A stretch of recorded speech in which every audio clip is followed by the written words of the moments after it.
2024 সাল বিদায় ও নতুন বছর বরণ ঘিরে প্রয়োজনীয় নিরাপত্তা ব্যবস্থা নিয়েছে ডিএমপি।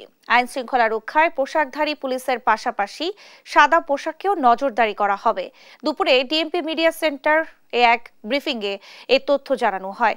এ সময় পরিবেশ মন্ত্রণালয়ের অতিরিক্ত সচিব তপন কুমার বিশ্বাস জানান, দুর্ঘটনা এড়াতে পটকা, আতশবাজি ও ফানুস উড়ানো নিষিদ্ধ করা হয়েছে। সিদ্ধান্ত কার্যকরে মাঠে থাকবে আইন শৃঙ্খলা বাহিনী। আর ডিএমপি কমিশনার সাজ্জাদ আলী জানান, ঢাকা বিশ্ববিদ্যালয়, রাজধানীর কূটনৈতিক জোন সহ বিভিন্ন এলাকায় চেকপোস্ট সহ যানবাহন চলাচল নিয়ন্ত্রণ করা হবে।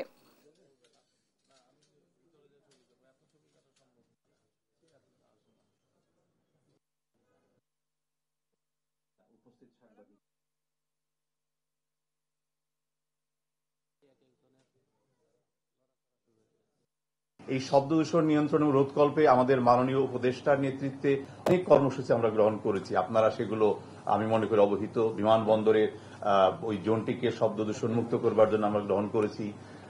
যানবাহনের হর্নের ব্যবহার বন্ধ করা, অন্যান্য ক্ষেত্রে আমাদের কার্যক্রম চলমান রয়েছে।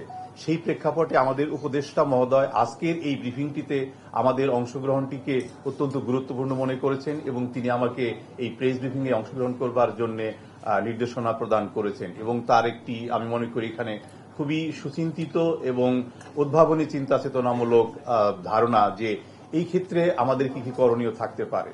শব্দ দূষণের কি ক্ষতি হয় আমি সংক্ষেপেও যদি বলি, এখানে মারাত্মক স্বাস্থ্য ঝুঁকির কারণ ঘটে শব্দ দূষণের কারণে।